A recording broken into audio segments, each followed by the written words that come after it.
So yeah, let's get started. Hera Gallery is one of the oldest feminist art cooperatives in the United States, and we're celebrating our 50th year this year in 2024.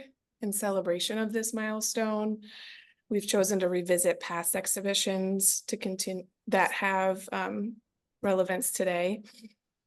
Each show title this year was inspired by a previous exhibition from the past 50 years.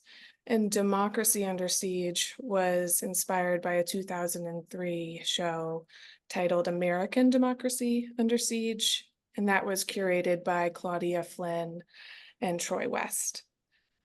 Democracy Under Siege is a national juried exhibition, and it was juried by Lorenzo Fusi, the chief curator of the Currier Museum.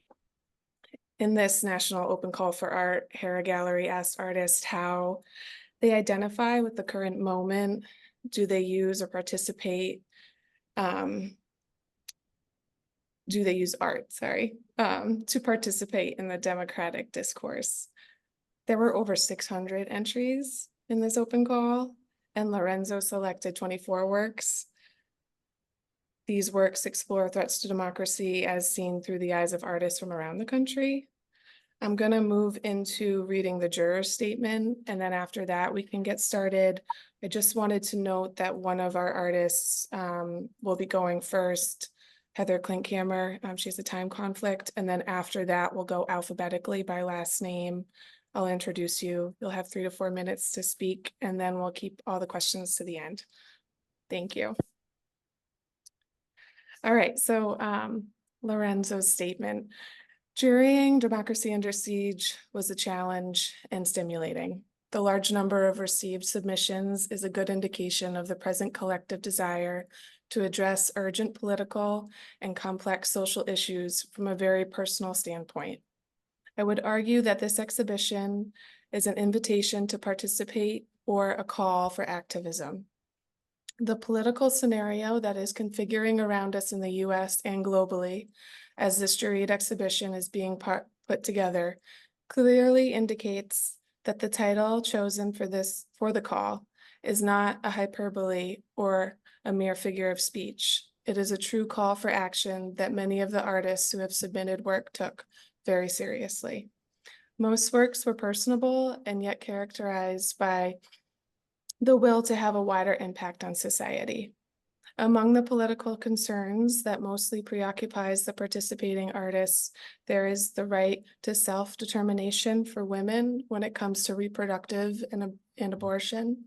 Many artworks spoke to this issue directly, proving that even when a civil right is finally achieved, it then must be defended daily.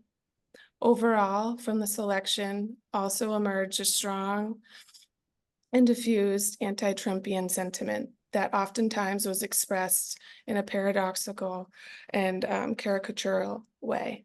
War, race, motivated violence, gender-based discrimination are among the other themes that emerge more often, seconding the generalized renewed interest in figuration and representation. Many of the submitted artworks illustrated anxieties and concerns. Although I generally prefer more symbolic and conceptual work, I could not but admire the way in which these artists have openly presented us with their fears, anger, and hopes. In this honesty, I believe, lies the true value of this exhibition. And so we'll start with Heather Klinkhammer.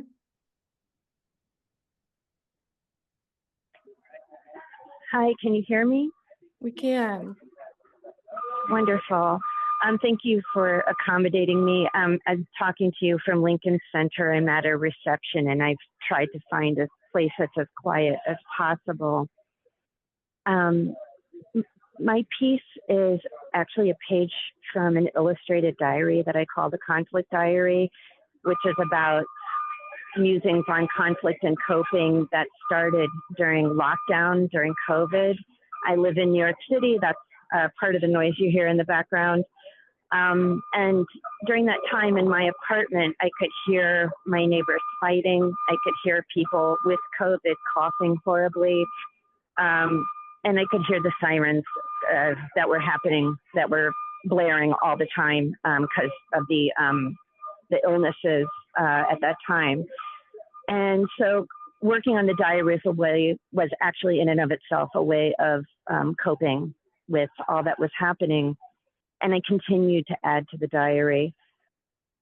The diary covers a broad net of conflicts and ways of dealing with it, from politics and personal, and both. I have members of my family who are Trump supporters, and that's a point of conflict within our family.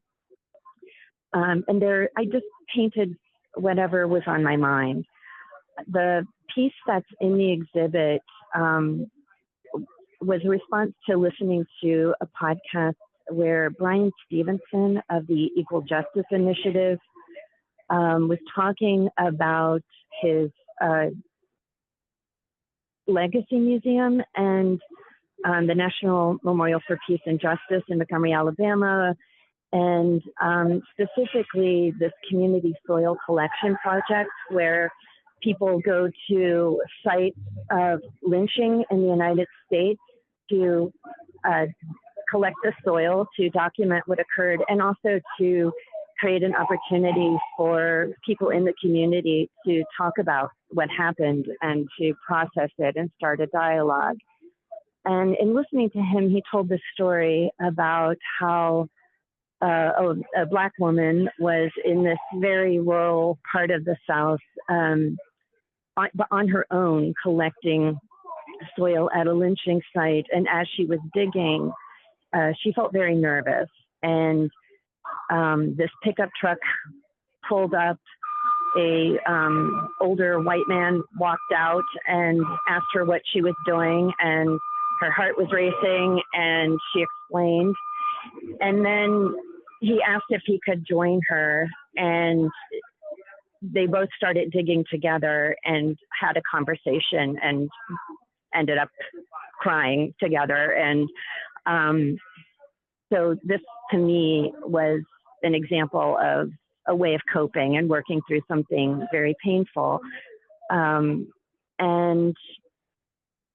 I love the idea of that initiative. And they're actually, where I grew up, Annapolis, Maryland, had also did one of these soil collections, and it was like a very big event where hundreds of people came and participated.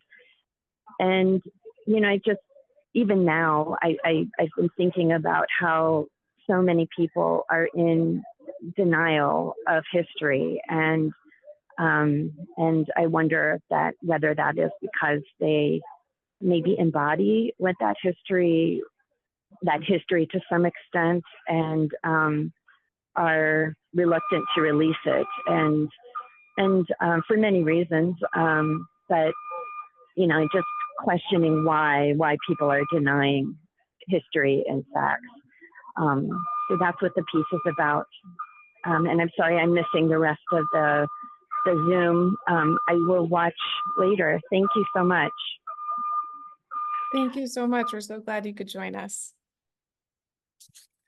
So up next, we were going to have Robin, but they're not here yet. So we'll circle back to Robin and we'll move to Esperanza Alzona.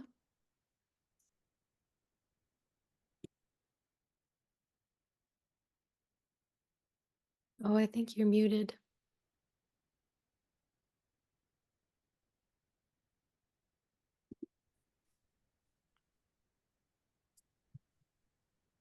Sorry. First of all, I wanted to thank Hera Gallery and Lorenzo Fusi for this opportunity to display my work. My work in sculpture focuses on representations of concepts and qualities of humanness, emotions, sensations, thought processes, the embodiment of self-identity. And my background is actually as a professional dancer, and I danced for a number of decades before picking up sculpture. So I'm used to employing the language of the human body as a means of creative expression. And I often use in my sculpture various parts of the human anatomy to convey ideas in physical form. Not so much figurative work as representational of concepts. And I work primarily in metal because it renders this weight and material presence that I find particularly engaging. And in this piece, which is cast iron, I don't think it would have been effective if I had used plaster or any other thing, because I did want to convey the strength of the spirit, of feminine spirit, penetrating barriers. So that is, nevertheless, she persisted, and it's also part of, you know, who I am as a person, as an artist, as, you know, a woman, and it's not just a personal statement, but yes, you know, it's the strength of being able to, you know, penetrate barriers. So it is more than you know, a feminist statement, but also, you know, a lot of who I am. And I wanted the work to inspire as well others in that. So seeing my work, I want viewers to find resonance and relevance of being human, and that mind-body connection and human experience.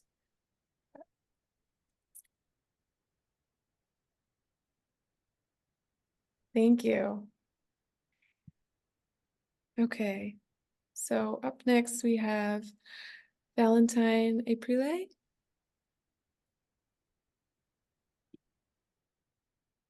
Hi.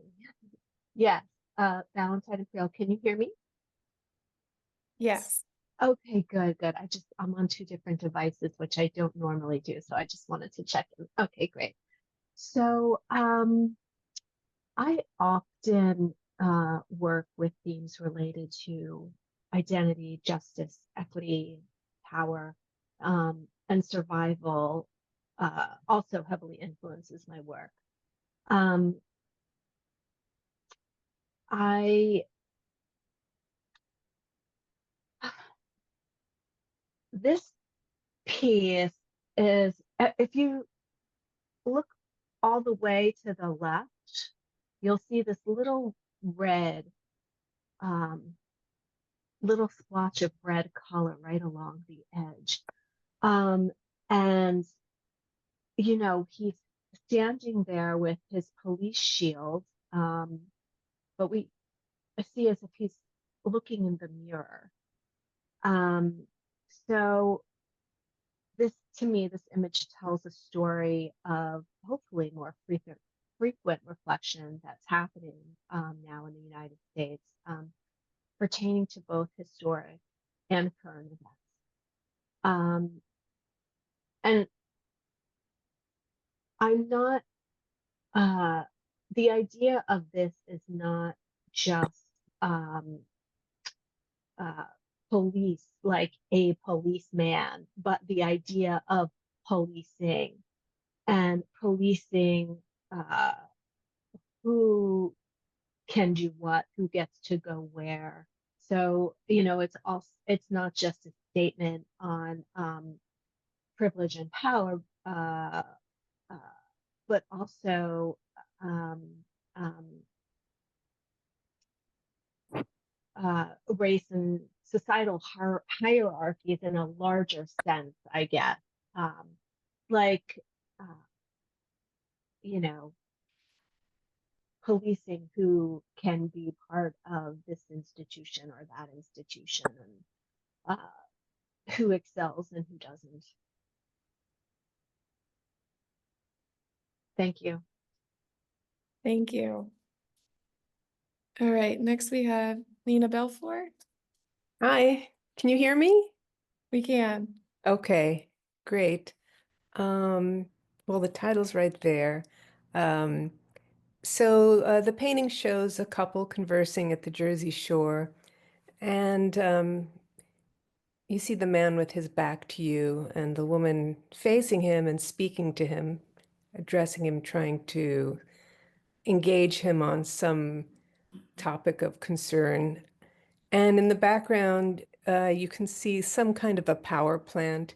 Um, those of you who have been through northern New Jersey and know to turn your car's setting to recirc when when you get through that part of the state, might be familiar with what that represents, the kind of industrial pollution.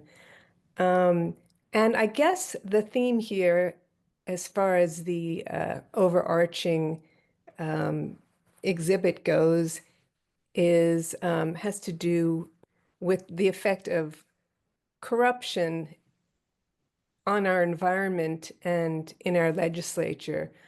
Um, I think this takes place on the Jersey Shore, but I've also lived for a while on the West Coast, and you can have a pretty pristine environment and then notice something industrial kind of beginning to show its effects. And I guess, I guess political corruption can diminish how well represented we are and what our sense of what we can control in our environment.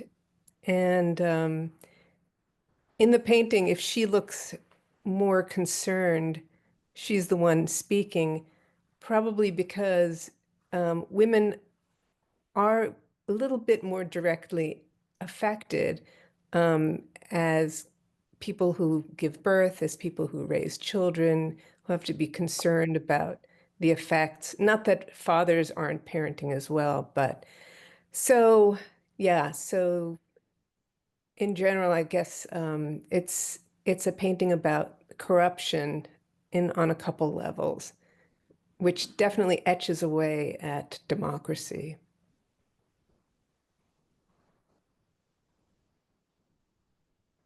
Thank you. Up next, we have Janine Brown. Thank you.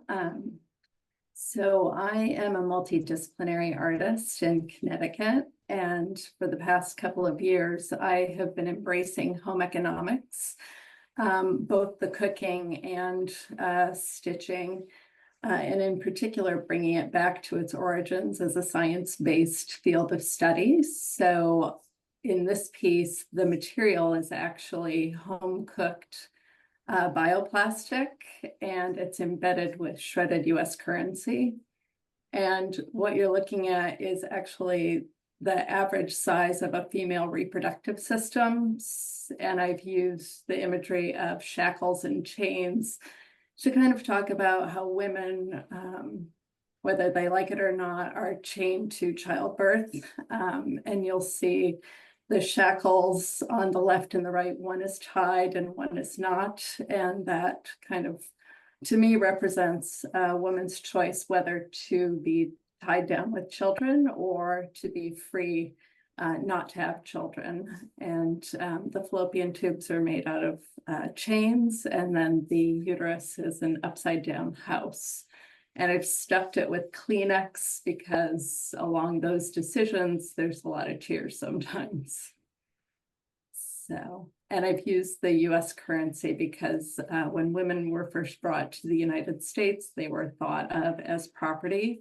So I've titled it Her Assets. To not only is it an asset to be able to give birth to children, but historically they were thought of as an asset. And then I've also added womb room as a reference to Faith Wilding's piece in the 1972 Judy Chicago and Miriam Shapiro Woman House installation in California.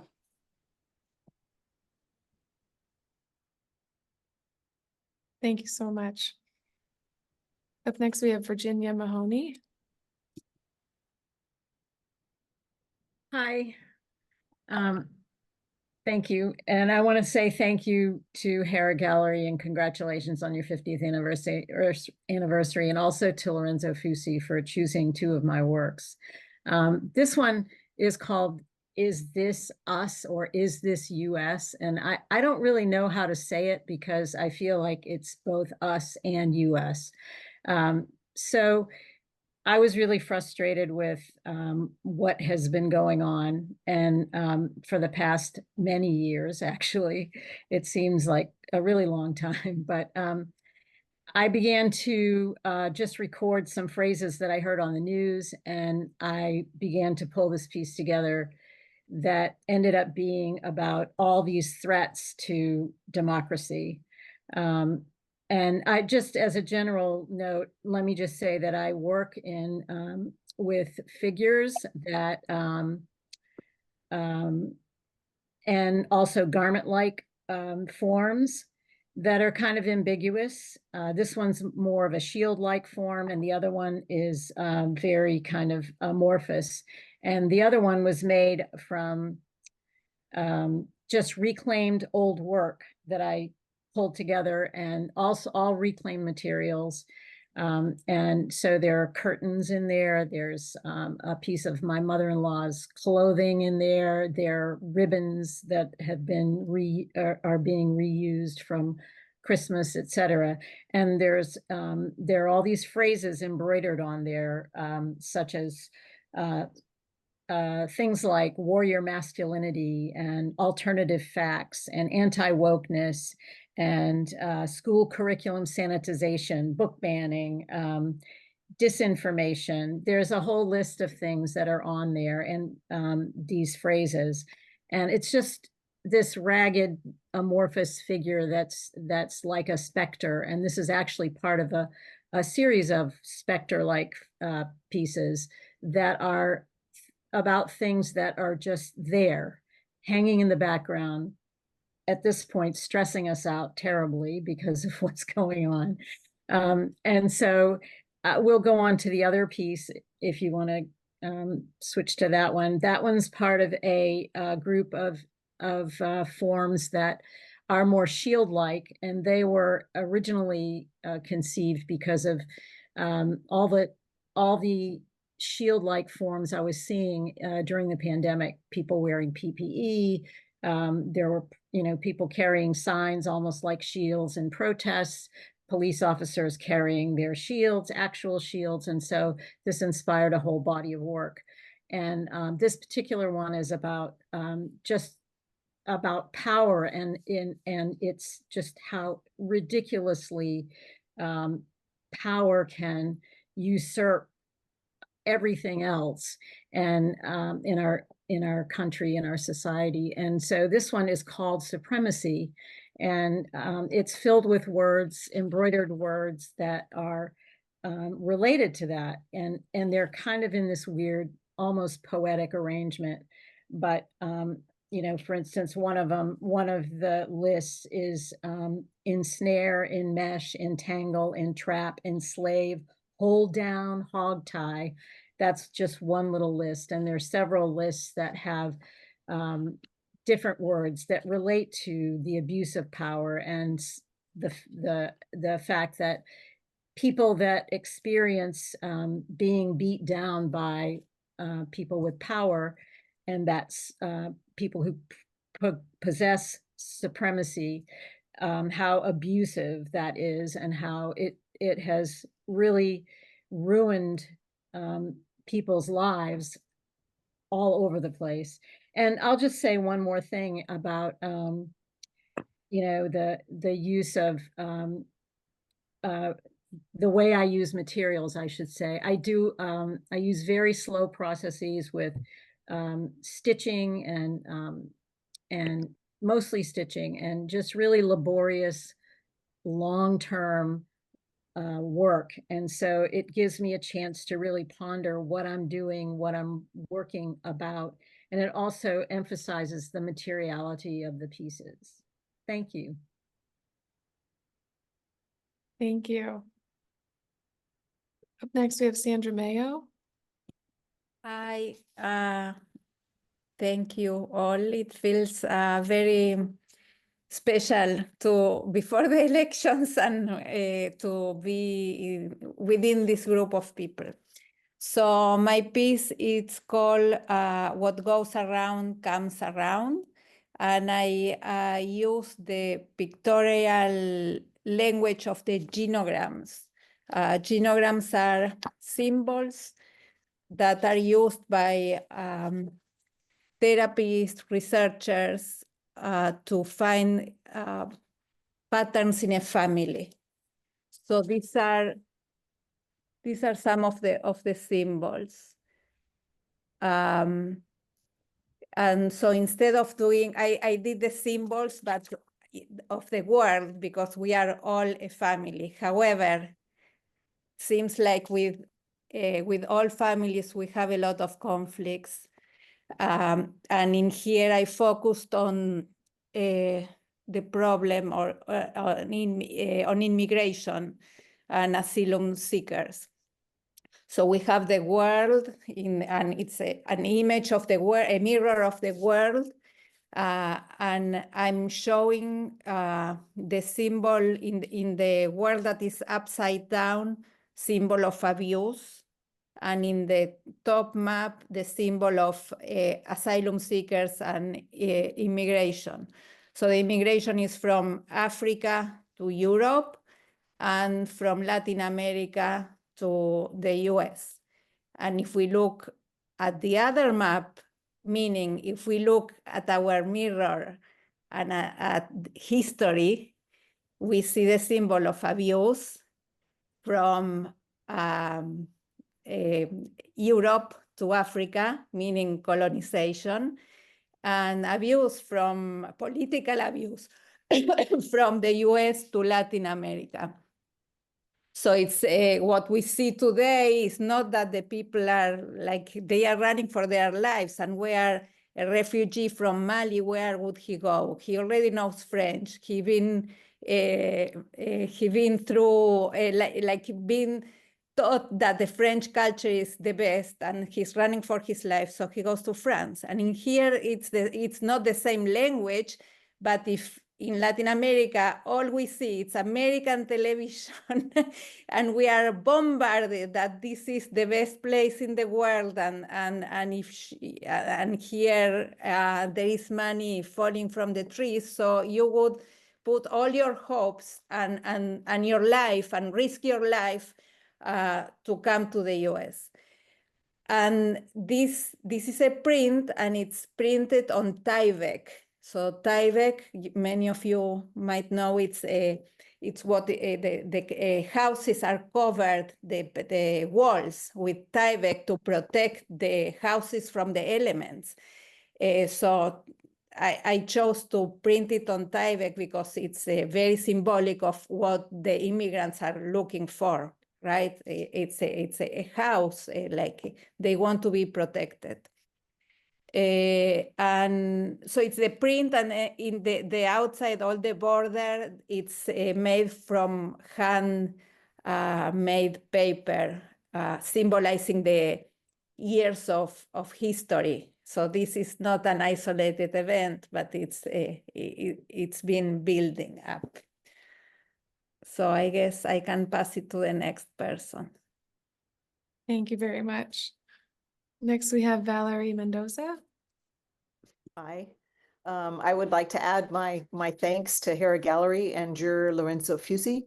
I'm honored to be a part of this exhibition featuring such a powerful selection of work.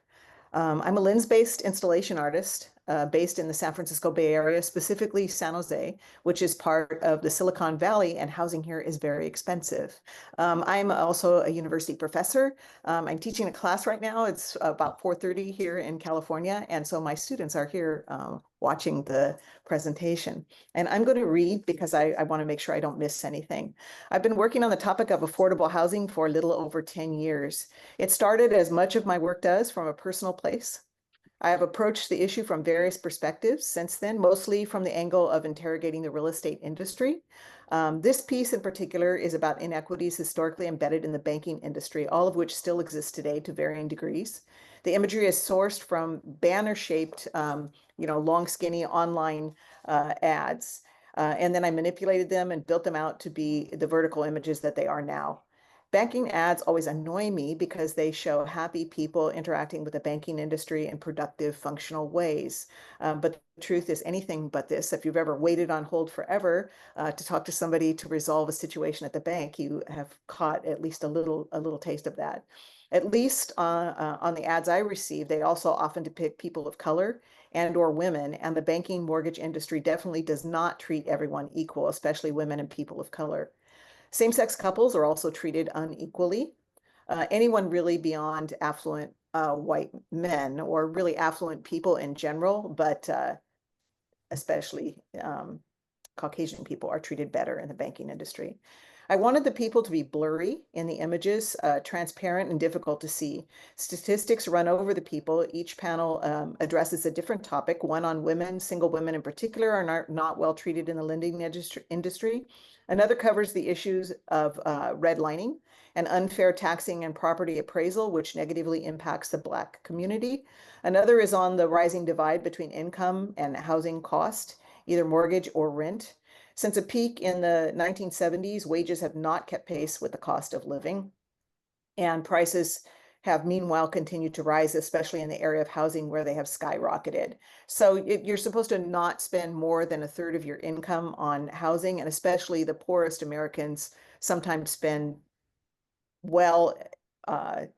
much more than half their income on that. Another of the panel covers the history and causes of the effects of homelessness in the United States. One panel includes the lyrics to We're in the Money, a Depression-era song. The times we're living through have been compared to the Great Depression. The song is also used in the podcast Marketplace to indicate a good day on the stock market. And my point is that the market and real estate speculation in general are a game for some. Poor trading policies on homes were also the primary reason for the Great Recession back in 2008. And in the end, that disproportionately harmed poor and working class people, everyone but the wealthy who gained wealth during both the Great Depression and, the Great Recession and the pandemic.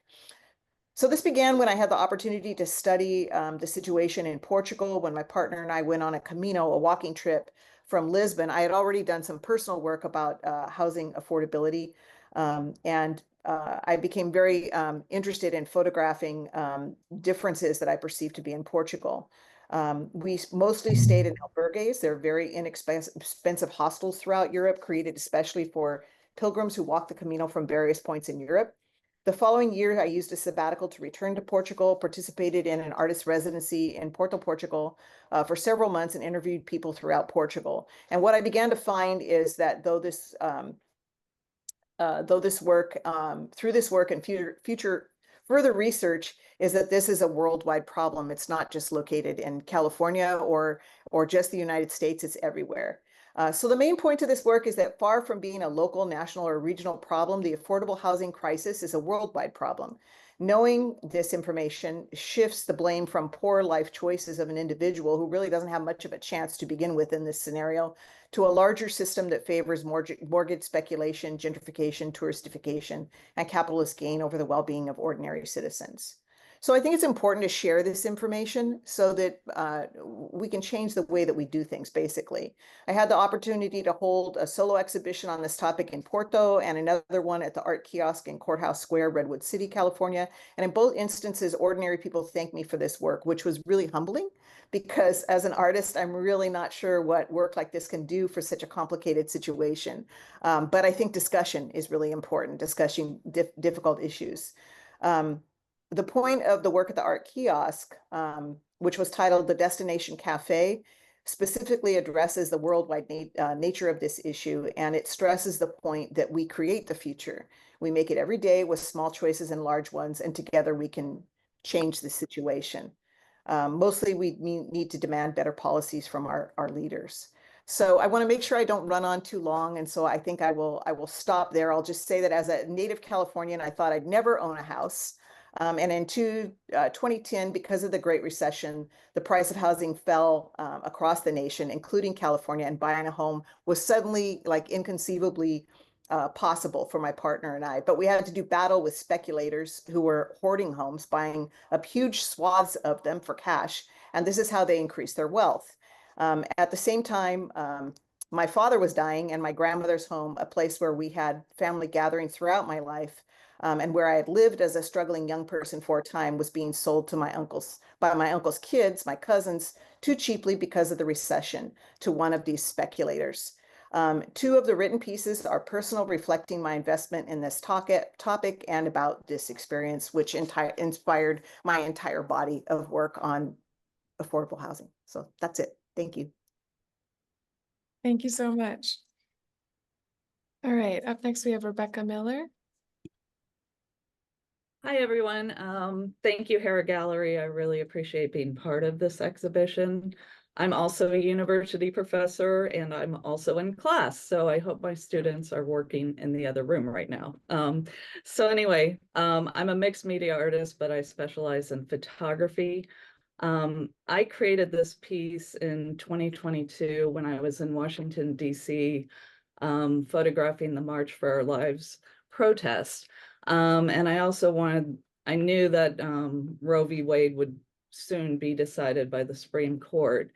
So I brought along a camera that was produced in 1973 and photographed this piece and others, making a commentary on going back in time with the overturning of Roe v. Wade.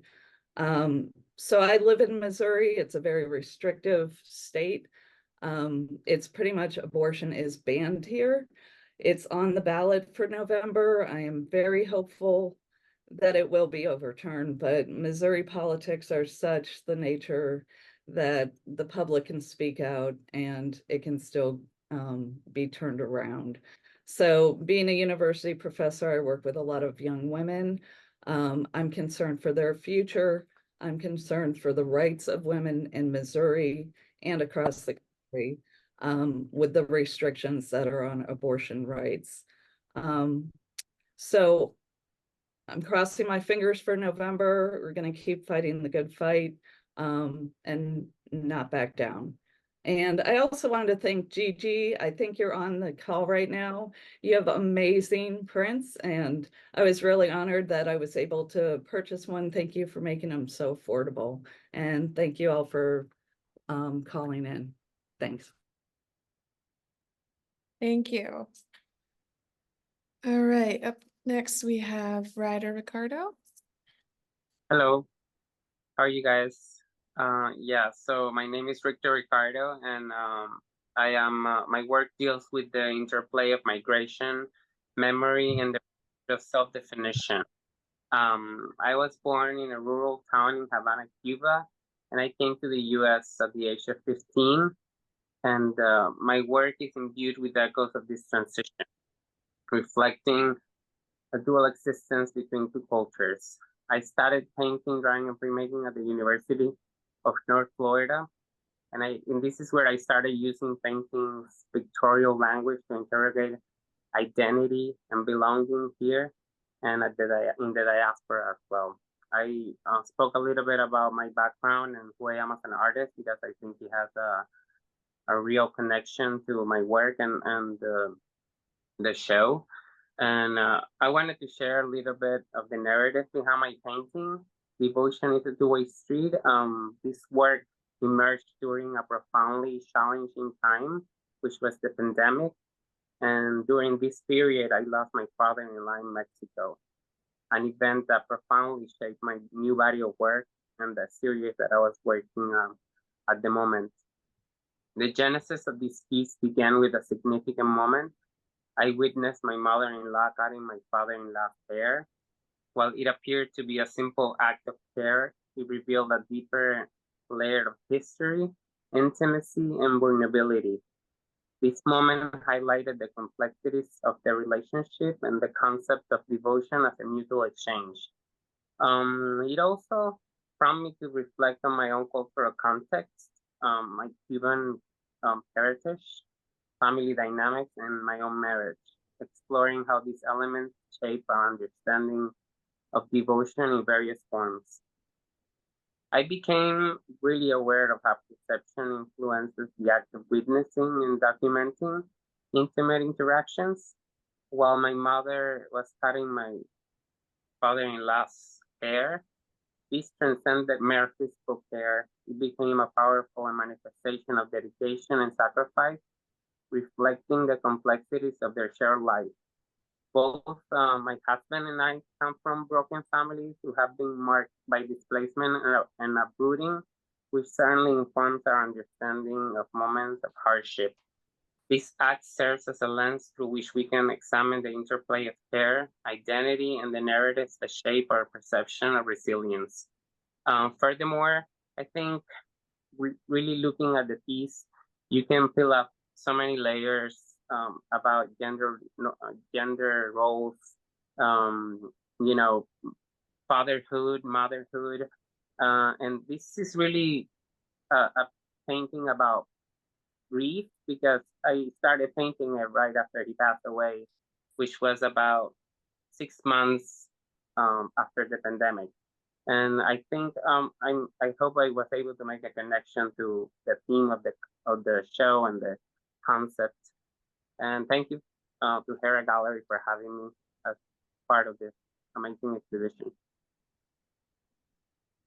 Thank you so much. So I think we're going to circle back to Robin Adsit. Thanks, Marissa.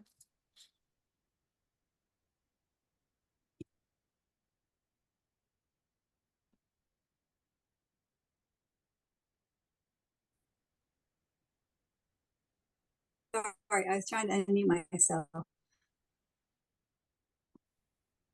And the artwork, okay. I think I just flew into Vancouver and just got into my hotel room. So sorry I was late. Also, thank you, Hera Gallery, for having some of my work in your show. Wish I could have come back there. This piece right here is called Daily Entanglements. And this is actually a picture of me and my cat during COVID. And I was exploring the boundaries of self and other, and human and animal, and codependency. Most of my work are figures, looking at the gestures, daily gestures, and how that represents the body language as a signifier of power, desire, longing, and absence. I was also in this piece thinking about being called crazy cat ladies, which is something that's been thrown around a lot by the right recently. Actually, I think it was childless, crazy childless cat ladies.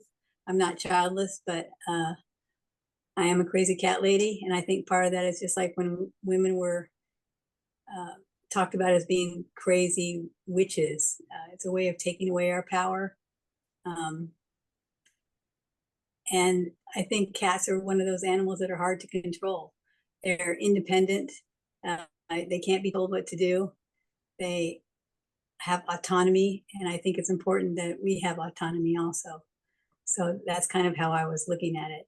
Unfortunately for me, it's a very sad painting now because my cat, that cat right there, who was 14, just died Saturday.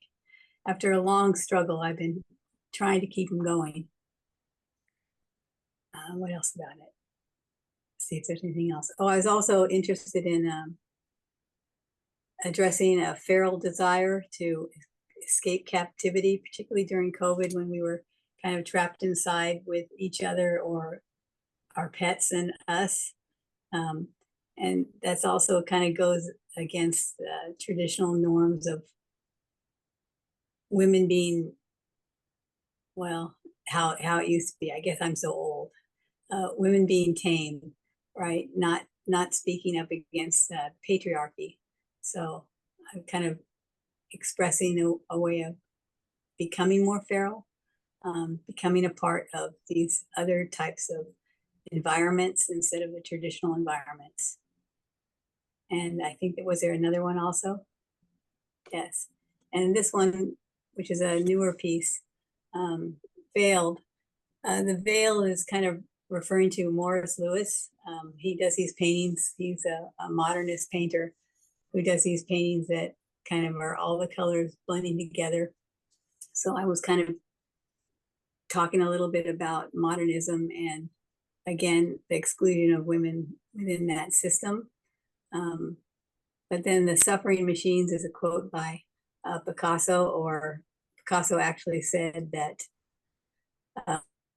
women were machines of suffering, always crying and menstruating and messy. About autonomy completely. It's about autonomy of our bodies. And I've gone from not having Roe versus Wade when I was very, very young to later. I was fortunate enough that it was around when I had an abortion, needed to have an abortion in my early 20s, and can't believe that it's gone. So it was really about fighting our current political system to get Roe versus Wade back again and have it's our body, so it should be our choice. So that's pretty much what these, and they're both watercolors. I think that's about it. Thank you so much. Okay. So in addition to Democracy Under Siege, in our back space of our gallery, we had both a poster collaboration and a postcard project. So I'm going to turn it to Gigi to talk about her posters, and then we can talk about the postcards. Hi, everybody. Can you hear me okay? Yeah. Great.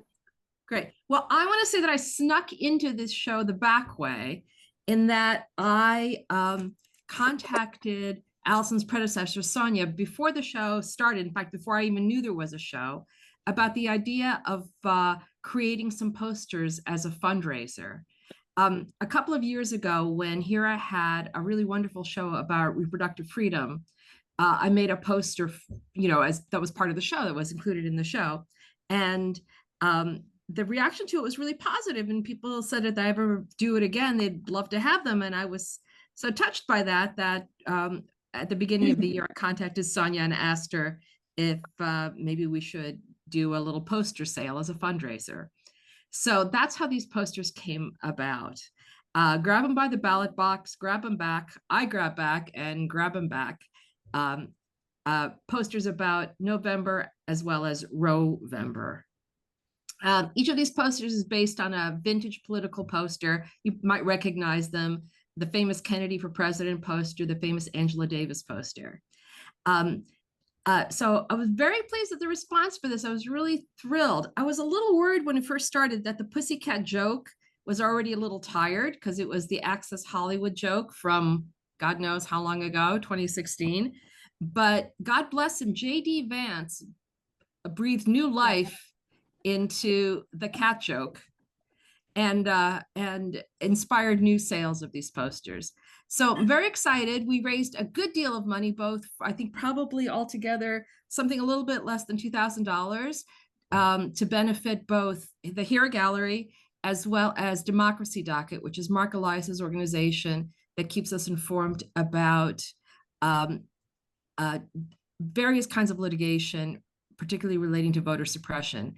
And if you don't follow Democracy Docket, let me recommend them to you, especially now that the election has happened. Those are the people who will be litigating voter suppression cases around the United States. I want to also put in a quick pitch to say that some posters are still available. They're available through the website, or ask Allison, she knows about them. You can also go through my website, which is gigislee.com, and get a link to the same page. We've been selling them, if we need to ship them to you, for $30 a pop. If you pick them up at the Hera Gallery, they're even less expensive because shipping isn't included. And if you buy them the next day or so, I'll ship them out right away so you can have them before the election. So thanks for letting me be part of this, and thanks for letting me make my little pussycat joke. Thank you so much, Gigi. All right. So Marissa, I think I'll turn it over to you for our Q&A. Hi, everyone. I'm Marissa. I'm the assistant director. So I will start off our Q&A. I had a question for Virginia. Let me go back to the work. Oh, I went too far, sorry. Yeah, you went too far. So I just when when we were hanging them, we were curious if there was if like gender roles played into these, like is one a male, is one a female? Did you think about that when creating these? Anything like that?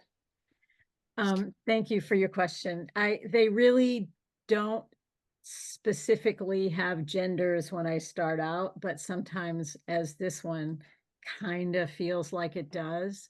And so I kind of I was kind of happy that it had this sort of puffed out chest and the fact that this particular series, the heads are opaque and the body is transparent.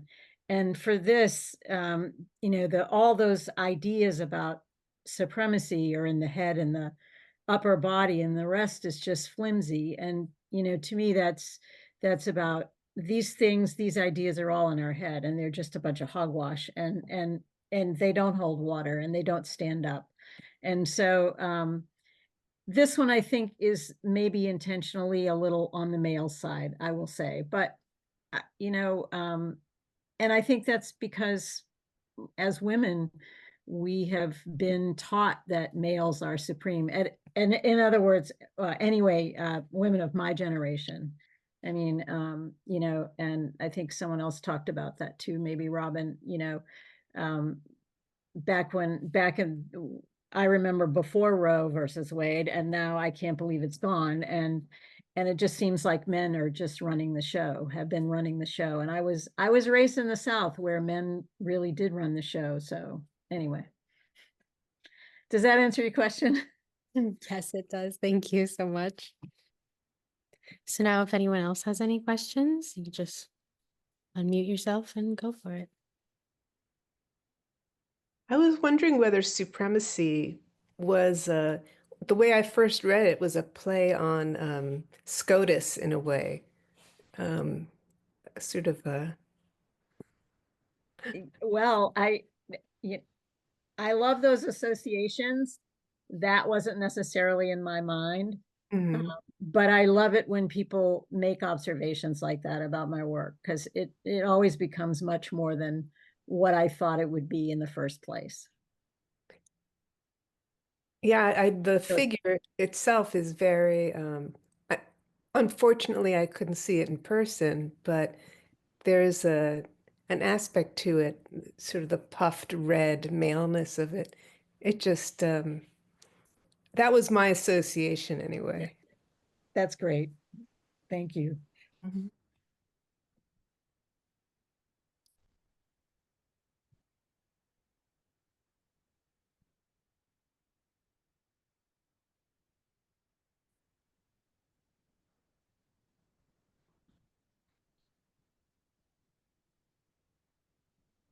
Does anybody else have any questions?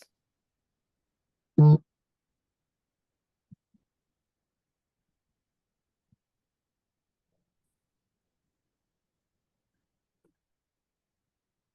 right, well, before we wrap up, I'll just, oh, perfect, this is where I wanted to land. In addition to Gigi's posters, we did a postcard project. Our local university, University of Rhode Island, does a lecture series every fall, and their theme was democracy in peril, and that overlapped timing wise with this show. So we had postcards available at all the lectures that said, what does democracy mean to you? And we asked people to reply in 10 words or less. We had quite a response. I think a little over 250, 300 postcards come in, and they're still coming in the mail today. But we hung them up in the backspace, which that was a nice addition to the postcards and show. So I just wanted to share that with everyone. This recording will be up on the website probably sometime next week. We also have our virtual rendition of the show available for anyone that wants to see it or share it. That can be found on heragallery.org under the current exhibition tab. With that, I just want to thank everybody for taking the time to participate today and for entering the show in the first place. We couldn't do what we do without all of you artists. So thank you so much. Thank you. Thank you.